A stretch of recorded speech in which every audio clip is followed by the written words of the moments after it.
been a much better week. Good. All right, we're going live. 4, 3, 2, 1. We're live. Good evening. Welcome to another edition of Fighting Words on the Fighting Words News Network.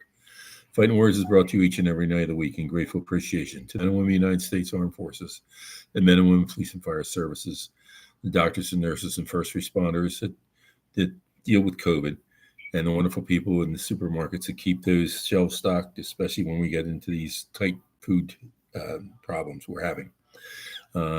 Tonight's special guest are Mr. Anthony Hedrick, wonderful Mr. Caden, should we call him Caden UFC Carroll, and I'm your host Frank Carroll. So, all right, let's go to the news of the hour. Tony, Dylan White. Learned in the last couple minutes here, Mr. Dylan White, who I can have to eat a sandwich on because I believe I did go for him last week. Ooh. Took a massive beat down in the first round by Atama. And I also learned here just now that Atama's won like the last 7, maybe not the last 7 in a row, but 7 knockouts, first round knockouts out of like 12 fights. I mean, that's extremely impressive. Yes. Yeah. White went down face first into the gutter. Now, here's a question. His corner is saying that it was a part of a weight loss and some other outside influences on him that took him down. What I saw was he was up against. He was overpowered. There's no doubt that fight should never have gone on. Somebody else should have been in that ring because he didn't have the want or the will to be able to come up against this young guy. Totally agree with it. I'm just sitting here catching the snippets of it right now, and that's exactly it. He was outpowered. Yeah. Severely outpowered. And he actually looked more prepared than the other guy did. To be honest, at the beginning when I was watching, when they were getting in the ring, it looked like Atama was nervous. Mm-hmm. And I'm looking on the other guy, and White looks like he's ready to go. And it was completely the opposite. Mm-hmm. Yep. Well, let's go over to the other big deal tonight. Let's talk to Mr. Hamzat Carroll. Hamzat, how you doing tonight? How I'm doing for tonight, how I'm doing for the rest of the week, next week, 2 weeks from now, it's going to depend on what happens tonight. Okay? My guy, ever since I really started getting into the UFC league, it was one of the first ever UFC fights that I really intently watched was Hamzat Chimaev's first ever fight. And after that first fight, I was like, wow, this guy's good. I don't know who he is, but this is like one of the best fighters I've ever seen. And then he fights 10 days later in the UFC. That's the shortest amount of time in between fights in UFC history. He wins both of them, doesn't get punched a single time. So this is just why I'm so high on this guy. It's because forever, my entire time of being a UFC fan, this dude has been my number one fighter. And now he's finally getting his shot at UFC Gold. And it's against Striker Duplessis, which is a very, very formidable opponent. I know last weeks coming up into this fight, I've been super, super high, super high on him, even to the point where it was like, I'm thinking this is going to be the most dominant UFC championship performance we've ever seen.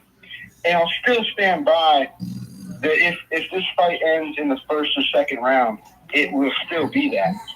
But I've done some thinking, man. I've watched tape. I'm not going to go against my prediction of Hamzat winning, but I will say if this fight goes the distance, I don't see a lot of ways that Hamzat can win. That distance, it's a 5-round fight. We saw him in the 3rd round against Kamaru Usman. But that's the second, 3rd round he's ever been in. His first 3rd round was against Gilbert Burns. Talk about that fight too. But this Kamaru Usman fight, I'm a big Kamaru Usman fan too. I'll even go as far as I think Kamaru is a more skilled fighter than Dreykus. But in that third round, I don't know. It was looking at it, and then compared to the third round against Gilbert Burns, like Hamza was taking shots. You know what I mean? He lost every third round that he's been in. He's lost that round, and he takes shots sometimes. He's known to take some shots, and Dreykus Duplessis is a dude where you have to keep your head on a swivel, and you can't make many mistakes because if he catches you, you might be just completely lights out. He has that power just to absolutely put you out clean.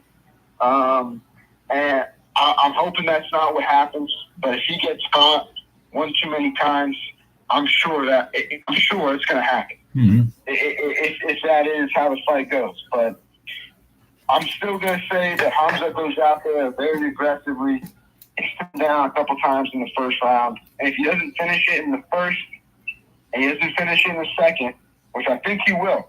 I think this is only a 1 or 2 round fight. But if it's past that, I'm gonna start worrying. You know what I mean? I'm gonna start worrying big time because Dreykus has very good cardio, amazing determination, and that power. Like I was saying, now he's not the most technical guy, but that power, he just finds a way to hit people too, like he always does. So it's just this is gonna be just by far not close. This is his hardest fight. Mm-hmm.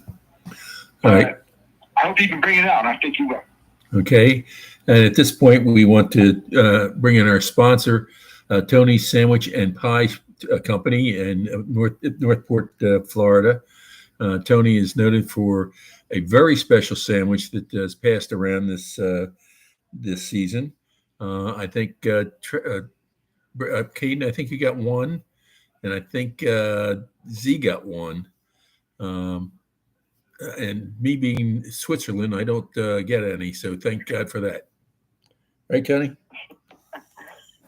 Little Debbie's got a snack for you, baby. That's only if I'm wrong. Tony, I think, honestly, with what little I know, Kate, I think I agree with you. Hey, Tony, what's your thoughts on Connor Bang calling out Ilya Tapuro? Connor Bendit? Yeah. Love it. Mm-hmm. And honestly, I'm not eating a sandwich on that one. Connor's calling him out because Connor's going to take care of business on that. Oh. Who's Connor Ben? He's a fighter that's been around. Connor Bendit fought Eubanks here a couple months ago. Yeah. Oh, but he wasn't calling out Taporia then. Yeah, he did call out. According to Taporia is like 125 pounds. Yeah. And he's a UFC fighter. Yeah, I know. That's why I didn't understand You must have. I don't know. I don't know if you probably wasn't calling him out. Yeah. According to MMA News, no, I'm sorry, Boxing 24 last week, he called him out. I don't think that was what happened. Yeah. All right. Well, it's nice to have a little go back and forth here. I guess I'll be getting a pie on Monday. Maybe he's trying to slide into UFC or something. Yeah. That'd be interesting too. Yeah. All right. Well, how about Tony? What would you think of Andre Ward and Anthony Joshua? I'm gonna be honest with you on that one. I don't understand it. I've been watching this week, with talking about Andre coming out of retirement. I'm still mad about the whole Triple G and Andre Ward thing because he wants to go back and watch it. Andre Ward doesn't even know that he won that fight, that he even thought he lost it. And he's humble. I'll give it to him. I don't have anything bad to say against him. Now, why he wants to step up against Anthony Joshua, which I'm not an Anthony Joshua fan either, but I think that might be dangerous. I don't think coming out of retirement after, I think he's probably been 3 years doing nothing that I know of, and then stepping in the ring with Anthony Joshua, he's serious about it. He said, this is the only one I want. This is the only one I'll come out of retirement for, and I'll do it right now, and it looks like it's going to happen. Mm-hmm. And if it does happen, I think Andre's risking his career stats because I don't think he's going to be able to beat it. Mm-hmm. Okay. Dangerous.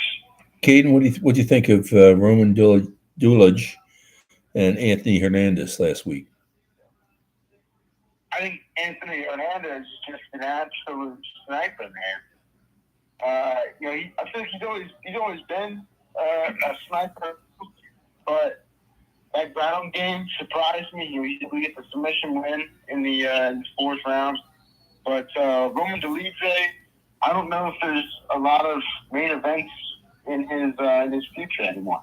I don't really know how long he'll be fighting that top flight. I think that's his second loss in a row now. Mm-hmm. So hopefully looking for a bounce back on that one, but I don't have too much to say on that. Okay. You just a few minutes ago you talked about Hamzat being the fastest turnaround. We got another one that's just come up, and it's on the undercard of Hamzat, and that's Lamont Murphy has a 7-day turnaround to fight Aaron Pryor tonight. Aaron Pico. Yeah, Lerone Murphy versus Aaron Pico.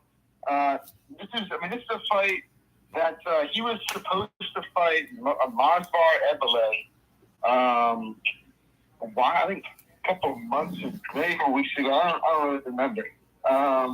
But Evelev pulled out. And then the guy who's supposed to fight Lerone Murphy, I'm pretty sure that this is what happened. I don't know if this would happen or if this was actually scheduled. But either way, he's fighting Lerone Murphy for the co-main event of this weekend, and this is definitely a highly anticipated fight for those who love Bellator. Kind of like what we've been seeing with Patricio Pitbull and Michael Venom Page. We got these Bellator legends coming over here, and Aaron Pico is no legend, not yet, but he is a top flight fighter in Bellator. So we're seeing the UFC post these Bellator guys more and more and more, and I don't think they're going to be slowing down at just Aaron Pico and Pitbull and Page. I wouldn't be surprised if we start seeing a lot of those guys start making that jump over to the UFC because they're watching, man. The UFC is watching, and that's where these guys want to go. They want to go fight the best and make the most money. That's where the UFC is. Mm-hmm. So that's probably where most of them will go. So, again, this one doesn't surprise me too much. I wish I knew more about Aaron Pico, but I do know a lot about Lerone Murphy. And let me tell you, this guy is an absolute powerhouse. So I'm going to have to go with my guy here and pick Lerone Murphy just because I don't know too much about Aaron Pico, but I'm hoping he proves me wrong. Mm-hmm. Aaron Jaco, who is one of our original partners on the show, used to say you have to stay in shape no matter when that call, because that call can come at any time. Now, given that fact, Murphy just fought last week, and now he's back in less than 7 days. It's actually 6 days since he fought the last time. Can he? Do you think he has the stamina and or the knowledge to be able to take this fight? When did he fight 6 days ago? He fought on the Challenger, and then Dana brought him over. Oh no, that must be Aaron Pico then, because Pico then, yeah, Pico. Yeah, somebody who was going to fight Murphy missed weight, and that's why Pico was brought in. Okay, yeah, that doesn't surprise me. These dudes are just they're hungry, man. They're hungry, and we see more with these guys who are just coming into the UFC. Like I said with Hamza, he came into the UFC, he had his first UFC fight. 10 days later, he has his second UFC fight. Both of them first-round finishes, doesn't even get punched in both of them. Again, I don't know too much about this Aaron Pico dude, Mm-hmm. The only things that I have heard about him is that he's really good. Mm-hmm. So I'm going to hope that he proves me wrong here and maybe beats Lerone Murphy. But I also do want to see Lerone Murphy succeed. Mm-hmm. Okay. Hey, Tony, what do you think about Tariq's announcement that there's not going to be a Benavides and Benavides fight this year, maybe next year? And what was his reasoning behind that? Didn't give any. I think he's scared. Sure. I think everyone's scared of the man. I mean, Benavides right now, no one wants to even get near him. Mm-hmm. I think he's on fire. Even Canelo's scared of him, I think. And Canelo's not scared of anybody, but I think he's scared of Benavides. Okay. All right. All right. Let's stay on the boxing side. Tony Usyk and Jake Paul. Oh, God. I can already see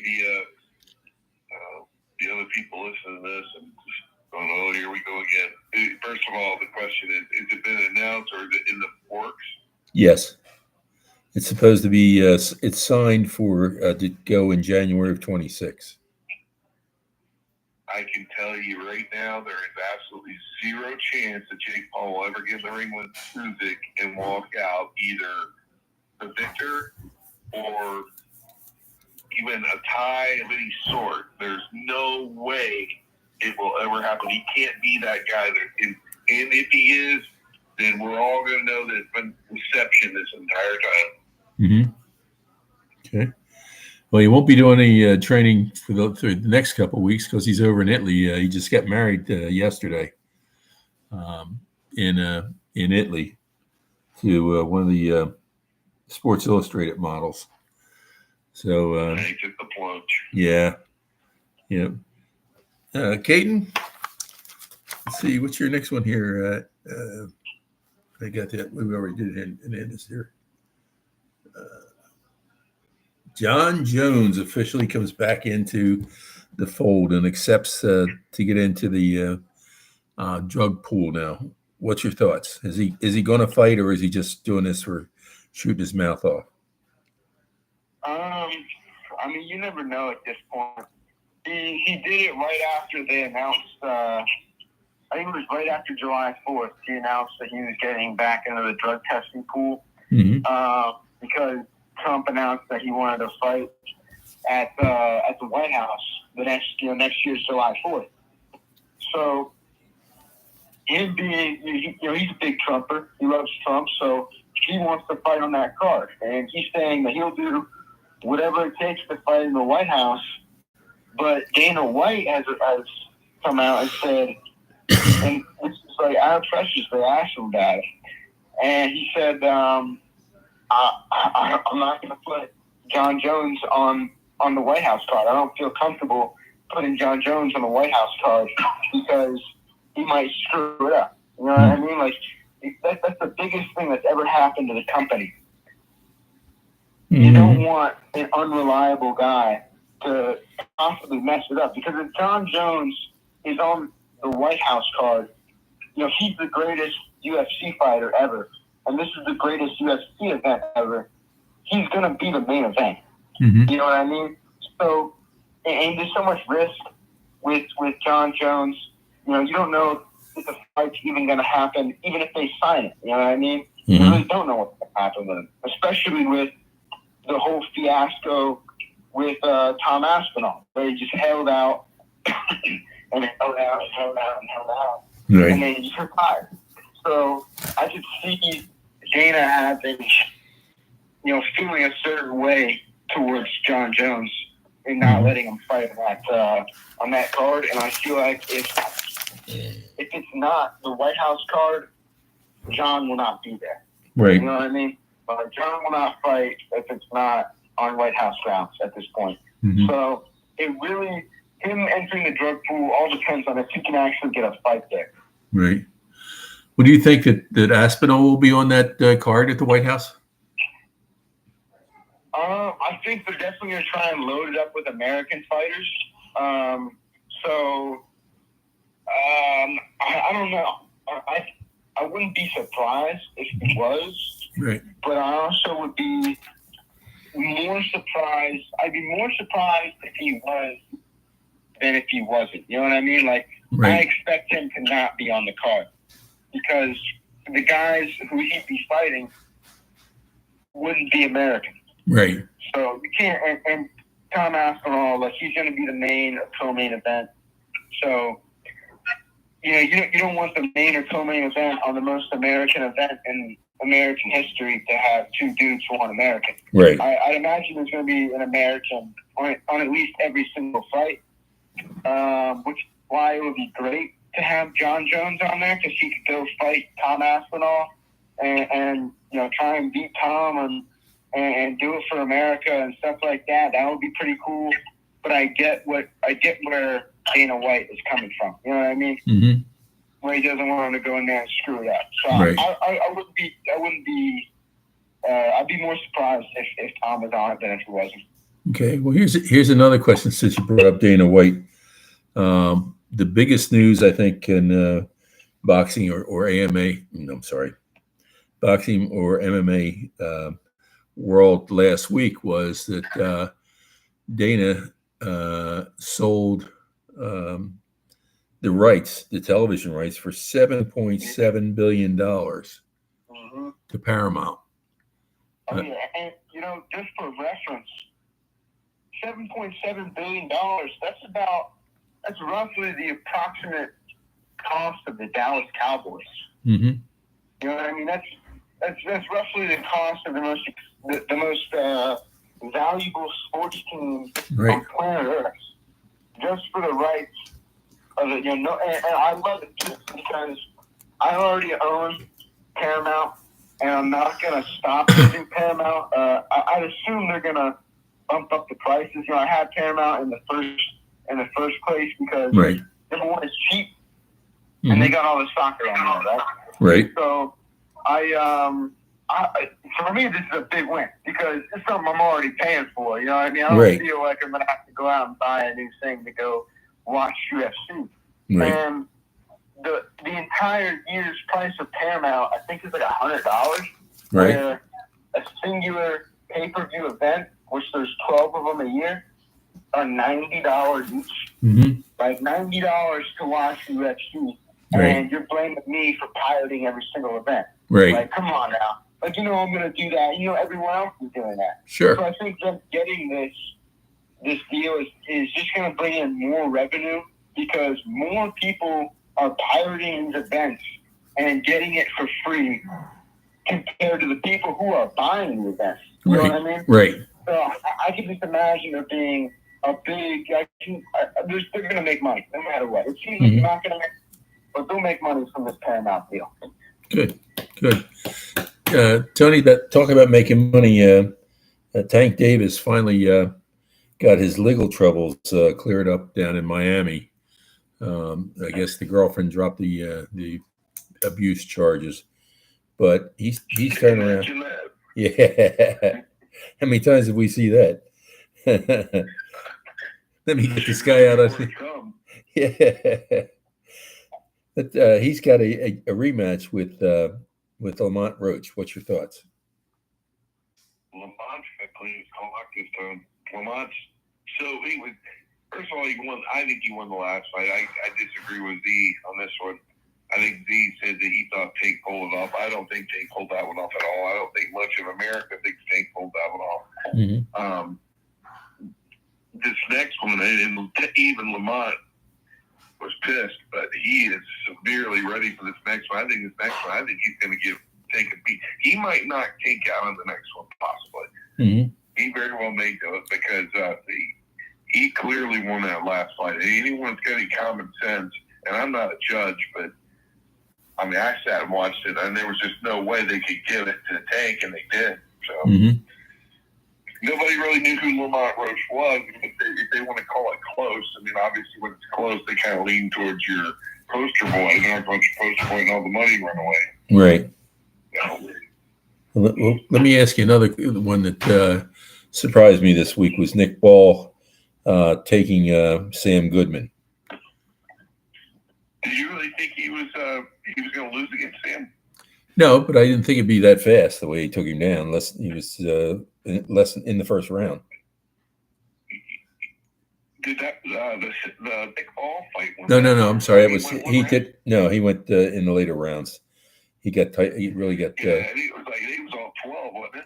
Yeah, I think so. I believe it was, but unless I've got it mixed up, but I believe it went all 12. And Nick, actually, the scorecards weren't even really close. I mean, they're about 6 or 7 off. I think one scorecard had it closer to Sam, but I think he even said last week there was just no way anybody's going to beat Nick Ball right now. He's just a ball of fire. I mean, the kid he's amazing for an up and coming. I wouldn't even say that he's been around, but I call him like the up and coming British prospect. I mean, he's just amazing right now. I don't think anyone's going to touch him for a while. Okay. Hey, Caden, here's another one of your favorites, Charles Oliveira and Max Holloway, the title fight.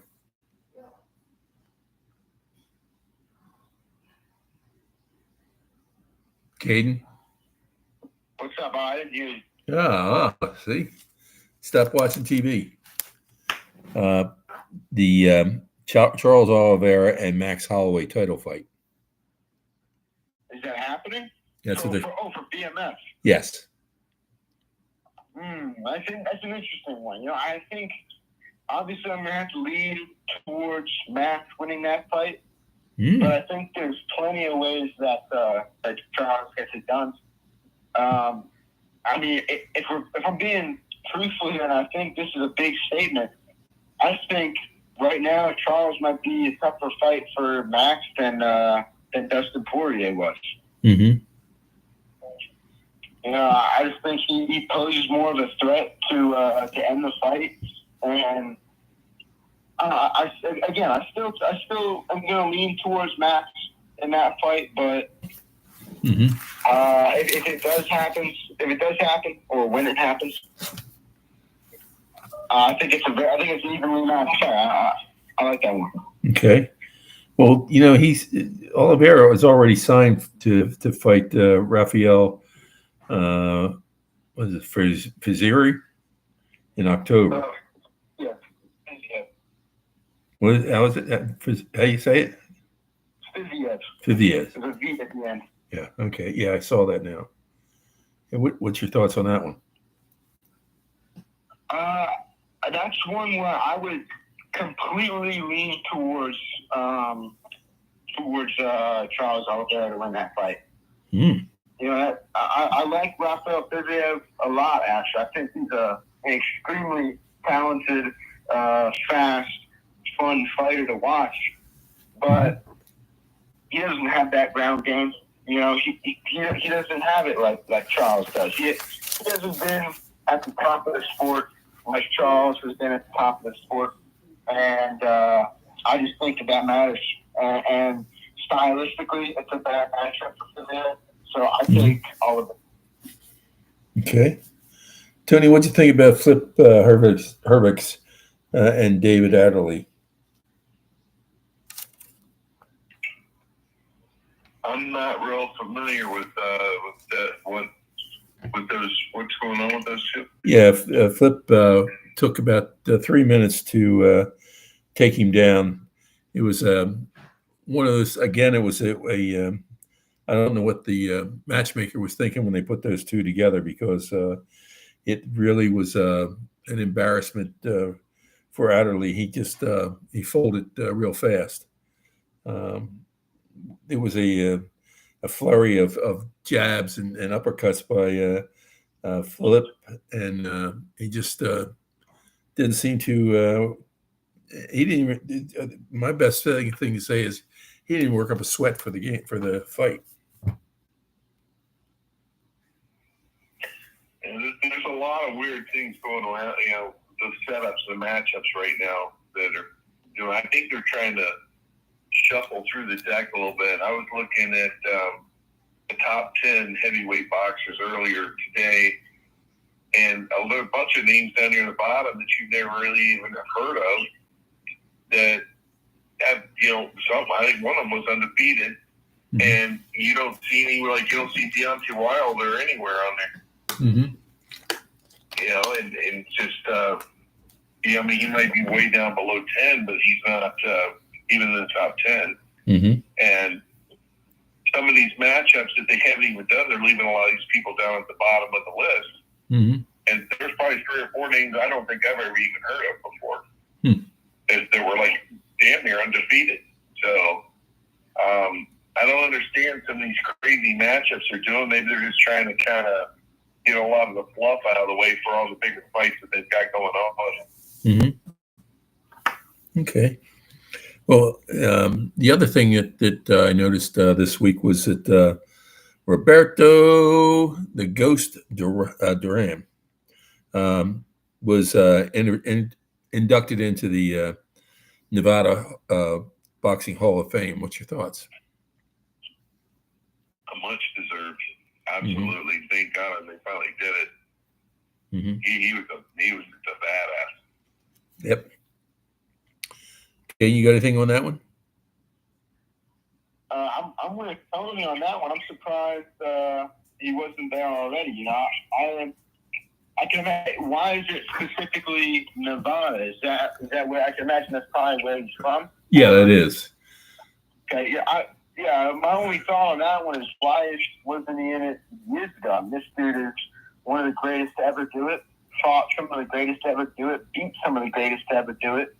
And here we are, probably 20 plus years, 25 plus years past his retirement, and he's just now getting inducted. That's my thought. Yeah. You know, the one thing, you brought a good point there, because the one thing I have never seen him being inducted into the International Boxing Hall of Fame.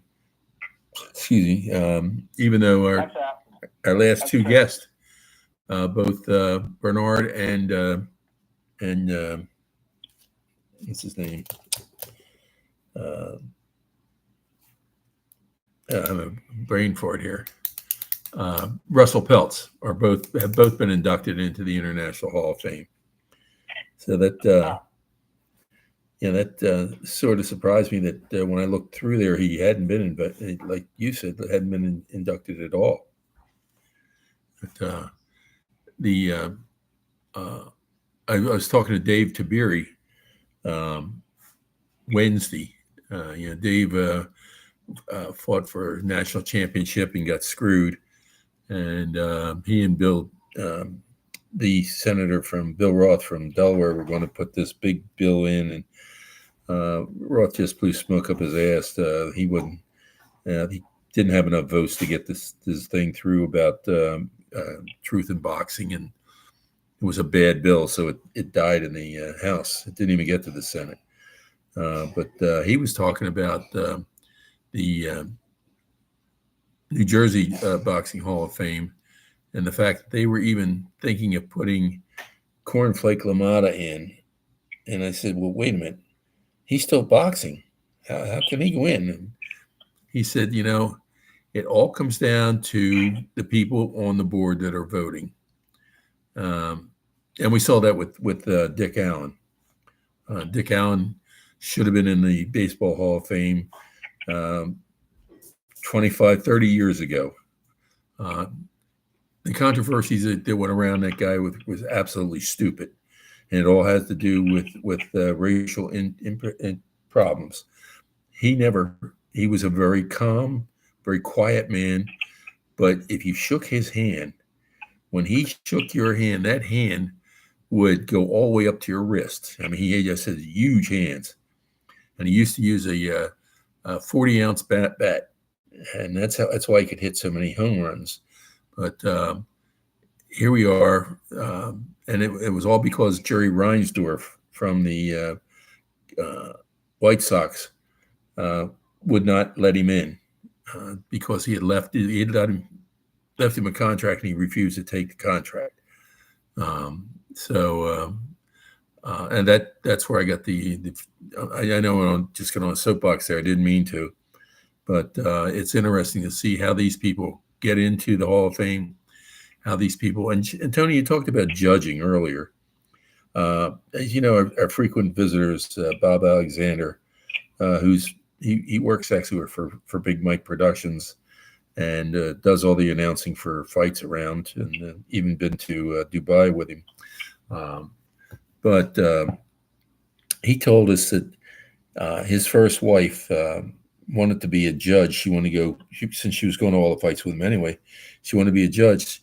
So he found out that all you have to do in the state of Florida to be a judge is you have to sit with another judge for 10 fights and score those fights. And if your cards are decent, then they let you be a judge. That absolutely astounds me. I mean, to be a referee, I had to go to 16 weeks of training, and then every year had to renew that another 5 weeks, besides being tested during the year. I just don't understand that. But again, I got to remove that box. I think they changed the rules a little bit on the referee, or not the referee, but the judging, which I definitely, if it's 10 fights, I'd love to get into that. Sure. They changed the testing part of it. I think they test for herpes now too, but you know, you could get in a lot of trouble with that one. Yeah. Wow. No. Now, if it's only 10 fights, honestly, to go and sit down with a judge, and I think each judge looks at things a little bit different. I think you see one that'll say, okay, this guy's coming in more than this one. This guy's got a lot of the heavier shots or the better shots, opposed to sitting there trying to count the shots, which obviously the computers are doing and so forth. But to do a 10-gig stint and become a judge in Florida, count me in. I would love to do that. I'd like to know where to sign up for that. I'll check with Bob and find out for you. All right, Tony. Yeah, I really would like to do that. I mean, even if it's no pay, just if I had the time to go do it, you know, I would absolutely love to do something like that. Yeah. Well, there isn't any pay for the training, but after that, there's a remuneration. All right, let's go back to McCumbee versus Plant, Tony.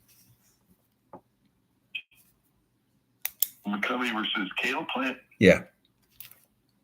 Ooh, is that something in the works here? Yes.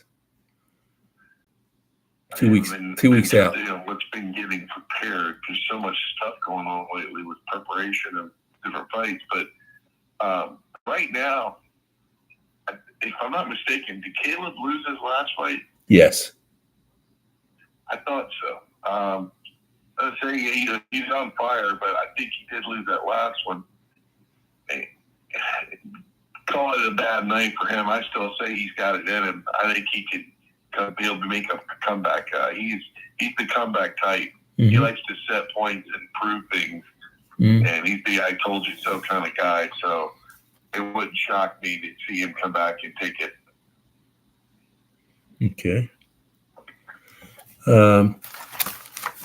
Caden, what's your thoughts on Mike Perry calling out McGregor? Doesn't surprise me. I did see something the other day because you know Conor McGregor's like a majority owner. I don't know if he's actually majority. He's like a minority owner in Bare Knuckle FC now, and now he's like a big spokesperson for Bare Knuckle FC. And as you know, Mike Perry is a bare knuckle fighter signed to Bare Knuckle FC. So on a little presser the other day before one of Mike Perry's fights, Mike Perry says something about fighting Conor McGregor. Conor McGregor comes out of nowhere, steals a mic, and just starts talking all this crazy stuff. Mm-hmm. Very Conor McGregor-like, by the way. Mm-hmm. But if that fight happens, I'd be super surprised. I don't think it will happen. I think the only person that Conor McGregor would fight if he comes back out of retirement would be like Michael Chandler. Maybe he could fight for the DMF belt, but I think that's just too much for him.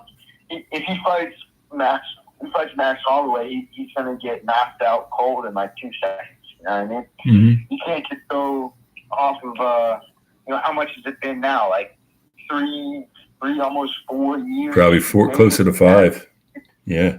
Yeah, maybe it's 4 going on 5 years. Yeah. Maybe 5 going on 6 years. Like he hasn't fought in such a long time. I don't remember the last time. I remember the last time he fought, it was against Dustin Poirier. He broke his foot.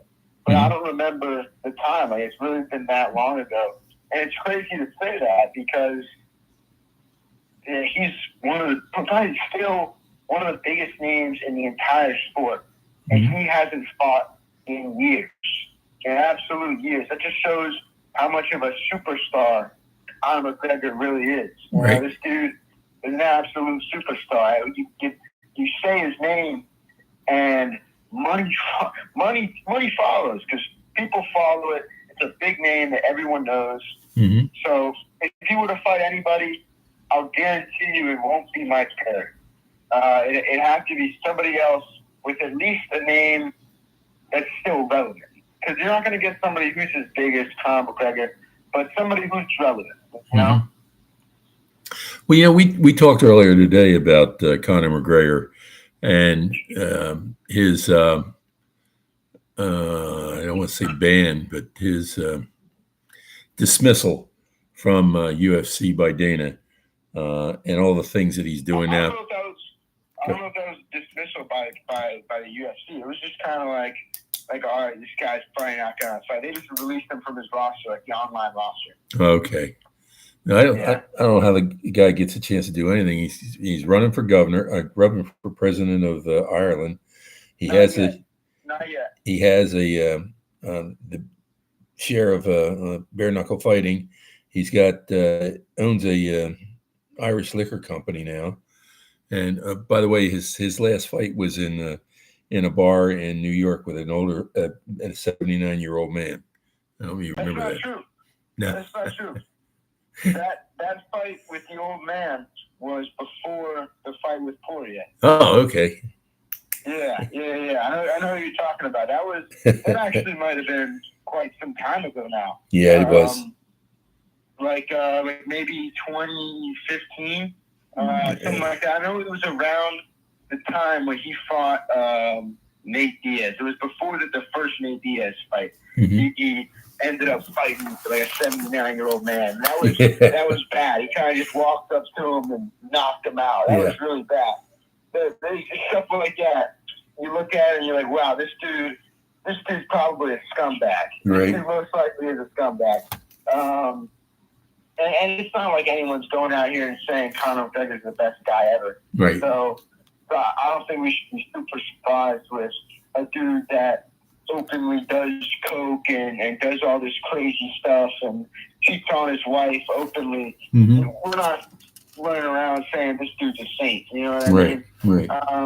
But as for how he gets the time to do stuff, is this guy, again, he is like the biggest name, one of the highest paid athletes in human history. Mm-hmm. And he doesn't even fight that much. He doesn't even play the sport that he got to score that much. He's more famous at this point. He's more famous for the stuff that he does outside of the octagon. Right. You know what I mean? Right. It's crazy to me that we've seen a guy who hasn't fought in as long as he's fought. And this is, I'm not talking, this is like Floyd Mayweather style. This is bigger than Floyd Mayweather fame. You know what I mean? Mm-hmm. But he hasn't fought at all. And when I open up my phone, I'll see something about Conor McGregor. You know what I mean? No matter what, this dude keeps himself in keeps himself in headlines, keeps himself in the spotlight. Mm-hmm. It might not seem like a good thing to people, but when you think about it, sure. This dude is an absolute marketing genius. He saved the UFC. You know what I mean? Like this dude, the UFC was almost a failing product. They were running out of stars. All of their stars were getting older, and here comes a young Conor McGregor to uplift the company and turn them into what they are today. If the UFC didn't have Conor McGregor, then they'd still be around. They'd still be putting on great fights. Mm-hmm. But he fast-tracked their progress by like 20 years. Right? Mm-hmm. That's how big of a star this guy is. So in terms of how much time he has, he prioritizes what he wants to prioritize, which is anything that's important, I'm going to give someone money to do, and I'm just going to do whatever the hell I want. Right. That's how he gets done most of the stuff. Like the Bare Knuckle FC, he's not sitting here crunching the numbers. Right. You know, he's not going to meetings. He's showing up 2 hours late to one of the most important pressers in the company's history, showing up 2 hours late in a $15,000 suit, yelling at the fighters, doing whatever the hell he wants. Like that's what he does. You know what I mean? So I don't think we should be too amazed on how this dude's spending his time or his money, because he's got plenty of both. Right. Okay. Tony, what do you think about Sugar Brain? In a way, and oh boy, Akatoni. Akatoni, the Japanese fighter, right? Yeah, they both are. The first one, I'm not. Say the first one's name again. It's Naya Inove, Inove. Oh, Innovate. Oh, okay. I didn't understand. Yeah. And I think the second one is the one that just fought here recently, right? Yes. Oh, yeah, that would be a good fight.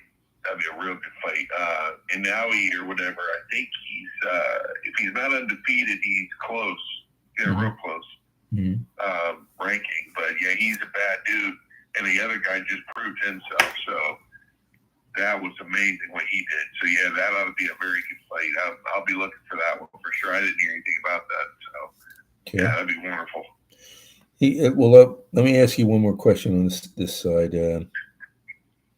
Boots Ennis announced this week that he's moving up to welterweight. Good or bad move? That's a good question. I think he's going to get a little bit more recognition in the fights moving up.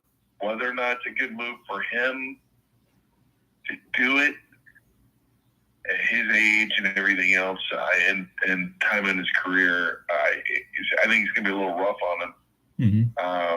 But with his size, though, he almost resembles the size of that.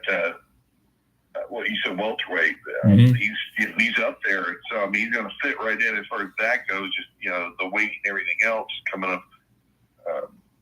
I think he'll do okay. I think he's going to get more recognition from that, from the welterweight, and probably a few more fights. But I just don't know if that's a good idea for this stage of the game. Okay. We'll see. That's going to be one that remain to be seen on that one. Okay. The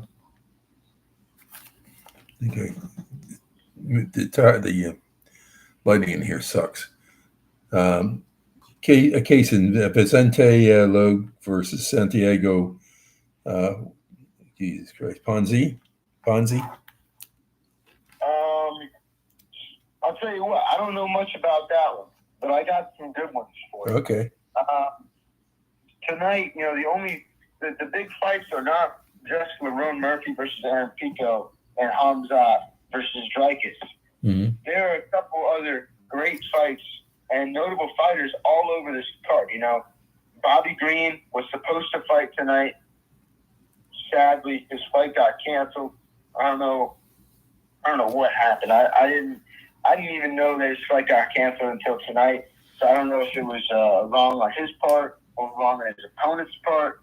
But either way, we got some great fighters. We got Chase Hooper fighting right now. Sadly, Edson Barbosa just lost the last fight of his career. He's going out on L. But going into this main card, I mean, it's just such a great fight. Tim Elliott versus Kai Asakura. I got Kai Asakura in that one. He's trying to rebound and get back to that title fight. When he fought Pantoja, number one, I don't think he's going to be able to beat Pantoja. I think Pantoja is a very underrated fighter in the sense where he's one of the greatest flyweights of all time, and he's doing it very silently. You know what I mean? you can't beat. Like, people just can't beat him. You know, he's not too flashy. He's just super reliable. He does what works every single time, and he relies on his strengths, which you gotta love. And Kyle Shikoda, he's a very explosive fighter, and he's going against a guy who is much like Pantoja, but far less skilled than Tim Elliott. So I don't think it's too hard of a fight for Kai. But moving on to the next fights, you got Jared Cannonier versus Michael Venom Page. So Jared Cannonier, a couple years back, he was fighting Israel Adesanya for the middleweight title. He was the guy who I thought was going to beat Israel Adesanya. Yeah. You know, he ends losing a 5-round fight against Izzy, and then Sean Strickland beats Israel Adesanya. But that's not the humor there, because after that fight, Jared Cannonier kind of went on a downward spiral. And he's still been on this. He won his last fight, but it's against, I don't even remember who he's against, and that's not good. When you can't remember who he's fighting, right, that's not good. And now he's going up against Michael Venom Page, who's a guy that I like more than Jared Cannonier. I think he's just so much more skilled. He's a Bellator legend. You know, he's been in the game for longer than Jared Cannonier. I think he's got more skills than Jared Cannonier. So I'm going to take Michael Venom Page in that one. Okay. And we got a fan favorite, at least a favorite between me and my brother Brady, and Carlos Prates. This dude, he's an interesting fella. You know, he outside of the ring, this dude is known to chain smoke cigarettes, and that's kind of like his brand, which is weird. You know what I mean? Like, this dude, he's got exceptional cardio, and his whole thing is glorifying smoking cigarettes before and after his fights, which, you know, teach his own. I'm not going to sit here and judge the dude, but other than that, I mean, that's just hilarious. When you're looking at it objectively, that's just hilarious. So he's outstanding me because not only the way he fights with paid plays and stuff, he's kind of a goofy dude. And he lost his last fight against Ian Machado Gary. But now I think he's got a much more favorable fight against Geoff Neal here. And, you know, last time we've seen Geoff Neal fight, it was against Ian Gary, and he lost to Ian Gary as well. But his approach to Ian Gary was far less aggressive as Carlos Prates was. That fight was far as close as the Carlos Prates fight was. And I think Carlos could have still won that fight against Ian Machado Gary. He dropped him in the first round of that fight. He should have won that fight, you know. He didn't take advantage of that stuff. And I think he'll learn from those mistakes. If he gets Geoff Neal in any sort of dangerous situation, I think we see Carlos Prates fully unload and finish the fight right then and there. I don't think this one's going to be too long of a fight. I don't think a lot of these fights are going to be too long of a fight on this card. I mean, we got a lot of knockout artists and a lot of finishers on this entire card. So hopefully I'm going to bed early tonight. There you go. You know, the other one that I was going to ask you about was De Silva and Marios tonight. And that's not tonight, it's in 2 weeks. Who versus who? I thought you were talking to Tony. Yeah, De Silva versus Marios. Margos. Is that John Silva? Who's that? Radley De Silva. Oh, I don't know him. Okay. I'll tell you what, next week you got Johnny Walker versus Zhang Min Yang. That's not a bad fight. Those are two. Talk about some goofy dudes, man. Those are some goofy dudes, and that's not even the best fight on that card. I'm looking at this whole card now, and I haven't looked at this before. I only knew that Johnny Walker was fighting, but going down the list, you got Brian Ortega versus Aljamain Sterling. That should be an excellent grappling match. Then you got the powerhouse Sergey Pavlovich. This is alarming. You know, Sergey Pavlovich, I'm pretty sure his last fight was against Tom Aspinall like a year and a half ago for UFC Gold when you know John pulled out of that fight. Tom stepped up and he knocked out Sergey Pavlovich quick, like a couple seconds. You know, it was like I think it was like a 45-second fight. And I'm guessing Sergey Pavlovich hasn't recovered too well from that because now he isn't the main event, isn't the co-main event. He's the third fight down on a UFC fight night. So that's kind of alarming. But he'll probably win that one. Okay. Tony, you have anything you wanted to bring up? Yeah, I was sitting here thinking the Crawford and Canelo fight. Yeah, it's funny right now watching all this. You got your Crawford people; they're absolutely 100% sure they're either going to beat Canelo, and then you get your Canelo people 100% sure they're going to beat Crawford. And they're saying Crawford's juicing. He's getting bigger. He's getting quite a bit bigger. Kind of funny to sit back and watch that. You know who's going to win or who you think's going to win. But at the end of the day, I still just don't see Canelo losing the fight. Right. But I'm just sitting here and just thinking about that one. That one seems to be there's a lot of chatter on that corner right now. Yeah. I like that one. That's one of the boxing fights where I'm most anticipating that fight more than any fight I've ever watched. Maybe since Wilder versus Fury, the third one. And Who you got? I'll tell you what, I got to root for America here. I got to go for Crawford purely on the fact, I like Canelo. But Crawford, I mean, recently he's just taken over as one of my favorite fighters. And so is Canelo. Sad. It's like one of those things where you kind of want both guys to win. But Crawford being from America pushes him over the edge for me. So if I were going to have to choose on that fight, I don't know much about the technicalities of that one. But I'm going to have to go Crawford on that one. Okay. It's going to be good either way, that's for sure. Sure. Well, guys, this just brings us to the end of our hour here, and I really appreciate all the input you guys put in to get these things done, and it's always a pleasure to sit around.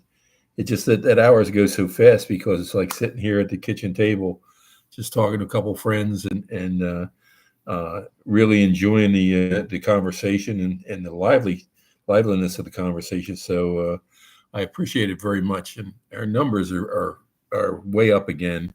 And we had when we changed over to YouTube, we had lost quite a few people, but our numbers have just about recovered, and we appreciate all our fans out there and our new fans. So, Tony, you want to lead us out? Yeah, another quick show. 2 weeks in a row, it flew by. Yeah. That's what it did. To me, I can't believe we're already almost at the end of August. This whole year's flown by, but we're another week closer to a couple of really good fights coming, and I think we're all going to have some good stuff. My son just texted me and said that which I wasn't paying much attention because I'm not real good with UFC, but just said there's good UFC fight on it. Who is fighting tonight again? Dreykus versus Hamzat Chimaev. Okay, yeah, he's all excited, so he's on his way over. So we'll be watching that one tonight together, and just looking forward to a little family time with that. And I love you guys both. And sorry that Ty and Z couldn't be here tonight, but we'll have another reunion here soon. And everybody have a great week. Yeah, Ty and Zito are at Zito's granddaughter's birthday party, so that's why they didn't make it today. Happy birthday! Yeah, Caden. Of course, man. Every single Saturday night, it's nothing but love on here. All y'all know that. Can't wait for tonight, or after tonight, depending on who wins. Pops, that's what's depending on if I drive you to church tomorrow. That's true. That's true. All right, y'all. I'll see y'all next Saturday, and go Hamza. And may y'all have a great and safe night. Stay safe out there. There's too many people going out here driving like idiots, acting like idiots, And, idiots get what idiots get, man. That's right. all I'm going to say on that. Yeah, I just have one last comment is that if you don't drive me to church, you don't get breakfast in the morning. I'll be there. I'll be there. That's a good incentive right there. Ladies and gentlemen, these programs are brought to you each and every day of the week in grateful appreciation to the men and women of the United States Armed Forces, the men and women of police and fire services. When you're out there and you see somebody in uniform, please take the time to give them a handshake, a wink, just to say thank you for what their service. This is very, very tough times on men and women in uniform, no matter if it's domestic or in foreign lands. People just seem to be trying to pop them off. We lost another 9 officers last week. And to their families, we send out our deepest regrets and sympathies. These programs are dedicated to those who've lost their lives in the line of duty. Deputy Robert Anthony Carroll, Patrolman David Curtis, Patrolman Jeffrey Colcott, Patrolman Jeffrey Yazwitz, Sergeant Thomas Bajer, San Diego Officer Mike Hendler,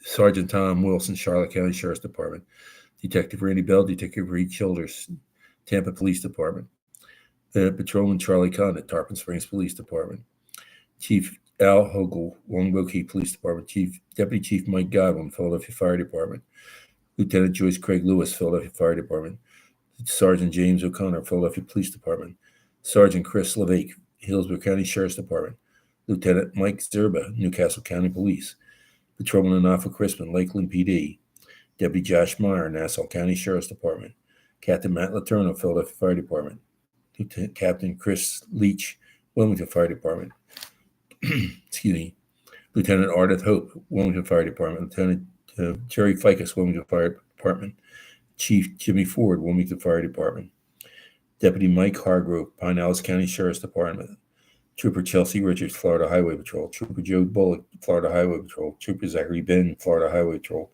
Patrolman Sergeant Chris Fitzgerald, Philadelphia Police Department, Sergeant Ramon Mendez, Philadelphia Police Department, Chief Corey Compeltier, Buffalo Creek Fire Department, and Deputy Ronnie Ronazinski, Manatee County Sheriff's Department. My brothers and sisters, although you may be 10-7 at this point in time, at some time we'll be 10-10 at the table of the Lord.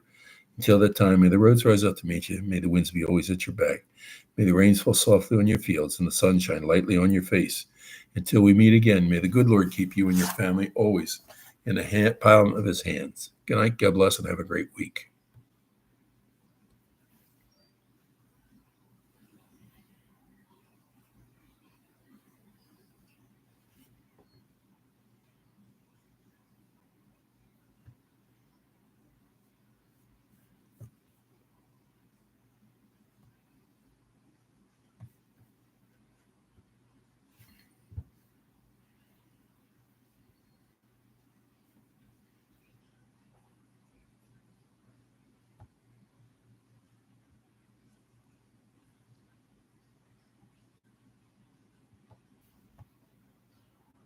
Oh, in the stream. No.